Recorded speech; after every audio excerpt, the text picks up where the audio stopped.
Hey there, it's Isaac from Powered by Rock here to bring Jack McEwan from Psychedelic Porn Crumpets into the spotlight for a few minutes and make him sweat with some on-the-spot questions. Welcome, Jack. Are you ready to be put in the spotlight? Let's do it, Isaac. All right. So the first question I have is, your music is pretty trippy in a lot of ways. Does that mean that some or all of you dabble in the hallucinogens? And if so, what kind of trip is your preference? Oh my God. I think we definitely used to. Not so much now, but I would say, I don't know. I feel like every time I take mushrooms, I would just shit my pants and lose my shit and just feel like I can't. So are you saying that's not what you prefer? That's definitely not what I prefer. Man, I would have to be so sadistic to be like, yeah, like let me shit my pants in front of you. No, I think like, man, give me a cup of tea any day over fucking any drugs. Yeah, I'm holding this brain together with string at the moment. So Awesome. I don't know. Yeah. But I'd say acid at a festival was always a fun time. But that was a long time ago. And I don't condone any drugs. So yeah. Good. Safe message for the kids. All right. Yeah. Question number 2. What are some of the main artists that got you into playing music in the first place? Man, I think from the early age, like Beatles was a huge one. And then Dad would always play Led Zeppelin, Black Sabbath. So I think I was learning Tony Iommi riffs like constantly. Just like, why do I love this? And still to this day, like, why do I love it? And I think then growing up, there was a lot sort of more prevalent bands where the psych scene came around, or the sort of the new modern one. And Unknown Wall Orchestra, Ruben Nielsen, I remember just watching him play guitar and just couldn't understand why I enjoyed it. But then I think I think there's something in you that you're just like, why do I like this and not like this, even though this is technically better, but this sort of sounds similar in a lot of ways, but just doesn't seem right.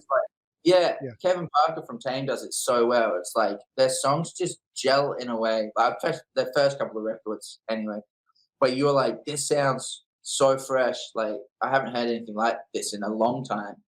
But you go back and you keep listening, it just still has that same kind of flavor. So yeah, I'd say big old KP and Ruben Nielsen, two heroes. Sounds good.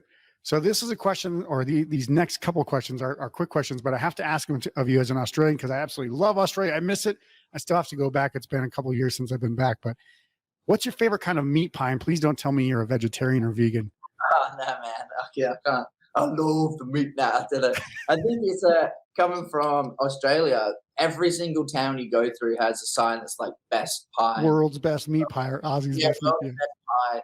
I mean, there's some amazing pies, but you can't go past a pepper steak. Like that is just phenomenal. When it's big and chunky, and you just like, oh my God. But I agree. I mean, chicken and mushrooms, steak and ale. Give me a steak and Guinness pie, any like Yorkshire. Like if you go to England and you're like up north, and they're just like, and you get mushy peas on top. We got one in Leeds actually at this Broodnell Hotel. It's like their specialty. And then pies, you can read it or whatever. I think that's all they do. It's just pies. Absolutely unbelievable. And you're stuffed. You feel like you're just like, oh man, I don't need like those 10 Guinnesses I had before. But, exactly. Guinness was enough. That's it. That is a pie. And the pies have Guinness.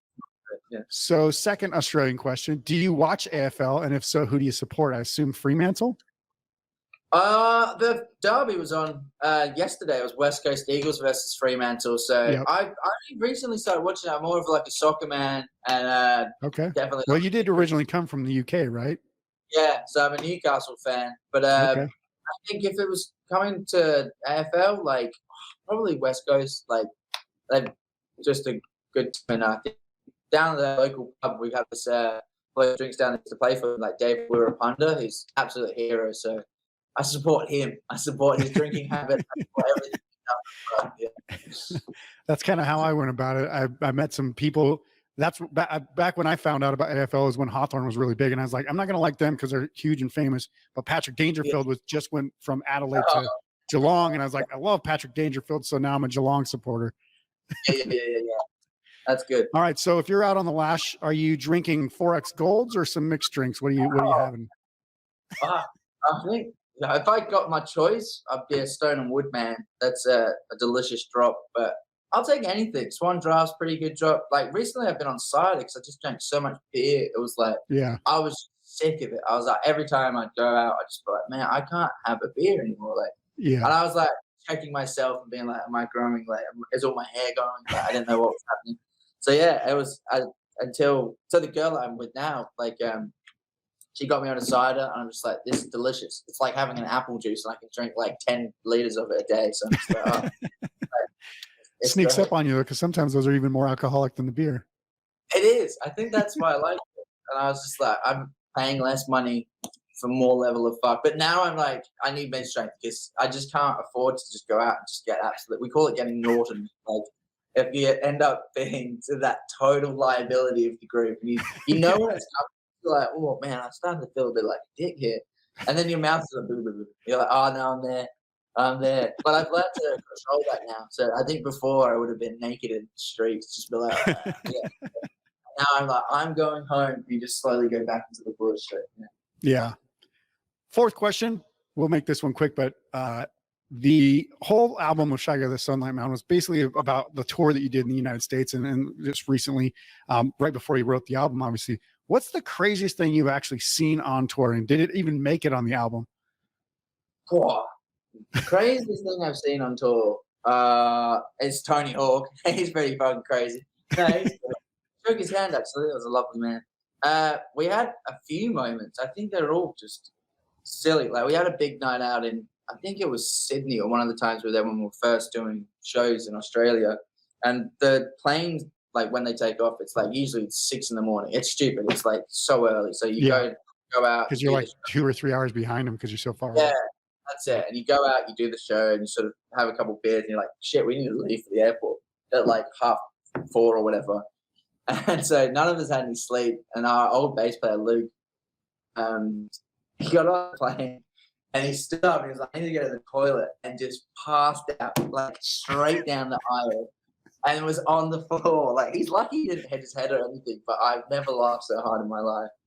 Yeah. He's the next person to tour with. That's the epitome of a rock band story right there. Just bass player going down on the plane. Shook. It just was like, he just does like, oh, I'm straight down. But never seen anyone do that since. So yeah. That's awesome. All right, last question. This one's a bit of a hot seat one. If you could improve anything about planet Earth, what would it be? Oh, planet Earth. Only me. Yeah, I don't know. I think I mean, I'd love a way where I could funnel everyone's money into my bank account. That would be pretty amazing. Become the supreme leader? Yeah, that's it. I'll own every no, definitely not like that. I think I don't know. I was saying the other day, I had something, this is a very fucking drunk thought, where I was like, if everyone could wake up in the morning, everyone's got a smartphone now, everyone's got access to internet. So it's like, you sign up, you get this app, and everything that gets passed in like court or every bill of rights or whatever is going on in the government, instead of them spending like months debating whether or not all this should go through and that should go through, it's literally just a vote. Everyone has to do it in the morning. There's like 5 questions, like should smoking have like, I don't know, plain packaging on it, and you're like yes or no, and that's it. You got to do a face scan so no one can get the bot thing happening. And you're like, we would literally have to pay politicians nothing because they're the worst people in the world, and then you just like, you do it, and everyone runs the world again. So have that planet Earth. That would be amazing. That's a great start. All right, Jack, thank you so much for being in here and stepping in the spotlight, answering these hot seat questions. We've already fixed the entire world's problem right there. So make sure you go to the show notes below this episode to check out the links to their music, check out the new album, check out the new tour that's coming, either UK, EU, or United States. So you've got all your options there. And I think you guys are doing local shows until then. So make sure to check all that out, guys. And Jack, thank you so much for being here, guys. Go check out all those links. Take care and rock on.